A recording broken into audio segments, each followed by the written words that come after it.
伯纳德·埃尔诺很清楚，以叶晨的身份、背景，以及他现如今的产业和经济实力，他其实根本就不在意10几20亿美金，就算加个0，也不可能入得了他的法眼。送他2座岛，对他来说无关紧要，10几20亿美金直接给他，他也未必会看在眼里。不过，伯纳德·埃尔诺觉得，既然叶晨是万隆店的实际掌控者，那自己就干脆投其所好，把钱花在万隆店身上。黑水公司毁灭在即，万隆店肯定会迎来发展新机遇，自己这时候给万隆店赞助一笔，一定能帮万隆店快速提升实力。其实万隆店并不缺钱，叶晨给万隆店找的长期饭票不是1张2张，而且万隆店的营收非常可观，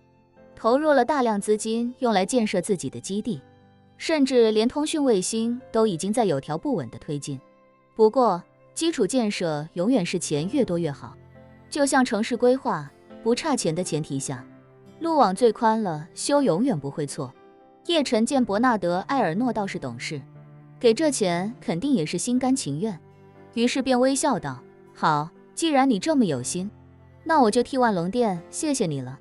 伯纳德·埃尔诺松了口气，连声说道：叶先生，您跟我不用这么客气，您帮了我这么多，我略表心意也是应该的，您别嫌弃我出售寒酸，我就很高兴了。叶晨微笑问他，美利坚政府现在估计快恨死你了，你接下来有什么打算？伯纳德·埃尔诺赶紧道：回叶先生，我倒是打算在这里多留几天，凌晨不是要全部闭店吗？明天我就召开一个全美高管会议，把后续工作安排一下，顺便再找找媒体，继续增加曝光度。我估计今天稍晚一点，美利坚政府就要召开新闻发布会，宣布对黑水公司的处置方式。如果他们态度诚恳，那我就适可而止，过2天就回法兰西。如果他们态度不够诚恳，那我就继续跟他们死磕到底。叶晨笑道：勇气可嘉，另外记得让你所有门店今晚营业到0点。你不是刚好在纽约曼哈顿吗？最好能在曼哈顿找个最大的门店，亲自到场出席一下，让媒体再带一波节奏，这样你所有门店估计今晚会迎来抢购狂潮。钱可能对你来说没多少，可一旦大家抢购成风，那你和你的集团又会上一次热搜，搞不好你在全世界的销量都将飞速提升。伯纳德·埃尔诺微微一愣，心想叶晨怎么想到了我接下来要做的事情。不过他还是装作非常惊喜地说道：哎呀，叶先生，您这个主意真是太棒了，非常感谢您的提醒，我一定抓住这个机会好好制造一些话题。说完，他还不忘拍叶晨马屁：叶先生，您才是真正的营商高手啊。叶晨淡然道：行了，别拍我的马屁了，你这么聪明，只可能比我想的更多更全面，我跟你说这些倒是有些班门弄斧了。说罢，他伸了个懒腰，微笑道：3年美国市场的账面损失，到时候都给你算作经验值，你这2天就在美利坚好好折腾吧。伯纳德·埃尔诺再次吃了一颗定心丸，笑着说：好的，叶先生，一切谨遵您的吩咐。半个小时之后，白宫的发布大厅内，记者云集，官方已经向全世界宣布，要通过这次发布会对黑水公司以及白马岛事件进行表态。伯纳德·埃尔诺大闹美利坚之后，媒体对这件事的关注已经上升到了空前高度，整个发布大厅挤满了人，现场比庙会还要热闹。由于阵仗太大，一向自信的年轻女发言人在上台之前竟出奇的有些紧张。按照她以往的行事风格和心理素质，就算让她上台狂飙全世界都嗤之以鼻的谎言，她也依旧能够做到面不改色心不跳。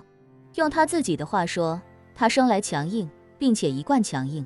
可是今天的路数与她以往的行事风格大相径庭，今天她不能强硬，相反，她要认错，要代表美利坚政府为黑水公司的事情向全世界认错，同时也将宣布美利坚对黑水公司的一系列处罚决定。一想到自己出道数年来不曾低过头，服过软，而今天就要打破这个惯例，他心里非常不满。可即便不满，也没有任何办法，毕竟对他来说，自己不过只是一个发言人而已。每一次发言需要用什么样的态度，什么样的措辞，表达什么样的观点，都是上面定好的，自己只能按照规定办事。时间一到，他做了几次深呼吸，迈步走入大厅。当他出现的那一刻，媒体记者的闪光灯不停闪烁，连续的快门声响彻整个大厅。发言人来到发言台上，调整了一下心态，开口道：欢迎大家来参加今天的新闻发布会。今天的发布会开始之前，我要首先代表美利坚政府，向白马岛恐怖袭击事件中被牵连的游客、工作人员表示歉意。我们轻信了黑水公司一位高管的自首，以为这件事只是他的个人决定，与黑水公司无关，从而延缓了调查进度。请大家放心，我们一定会对这次事件进行全面调查。一上来就道歉，这态度让人感觉是意料之外，但也在情理之中。美利坚政府目前的压力确实很大，不直面问题只会更加严重。接着，发言人继续说道，除了表示歉意之外，我们也希望通过这次发布会向全世界宣布，在大统领的要求下， FBI 已经将黑水公司所有高层全部逮捕，待调查完毕之后将移交法院进行起诉。这话一出，现场爆发出一阵欢呼。大家其实都已经大概弄清楚了事情的原委，知道白马岛恐怖袭击是黑水公司的决策，美利坚政府应该没有参与。只要美利坚不再包庇他们，秉公处理，大家心里也就满意了。而这也意味着伯纳德·埃尔诺一个人赢得了自己和美利坚政府之间的战争，这让全世界对他的认可又多了几分。这时，那发言人继续说， FBI 已经对黑水公司进行查封，暂停黑水公司一切业务。FBI 以及国土安全部门联合成立了专门的调查组，明天即将进驻黑水公司进行全面调查。同时，我们冻结了黑水公司在美利坚的所有账户以及所有不动产。待调查结束后，还将计算黑水公司为白马岛造成的损失，对受害者进行赔偿。美利坚的司法体系对涉事企业一项重处罚，特斯拉自动驾驶导致一死一伤，美利坚的法庭直接判罚2.43亿美金。马兰之前一直心心念念，希望发生在自己身上的美联航暴力打人事件，航空公司也赔了受害者几千万美金。虽说整个白马岛事件死亡的全是黑水公司的雇佣兵，但却给白马岛带来了巨大的损失。伯纳德·埃尔诺甚至腿上还中了一枪。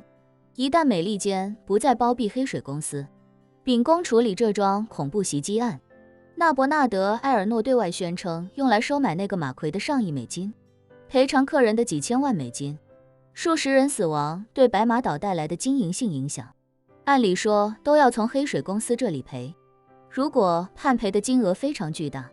大到黑水公司账上现金都不够，那就只能拍卖所有非现金资产。这基本上也就意味着黑水公司无论从形式上还是从自身实力上都将万劫不复。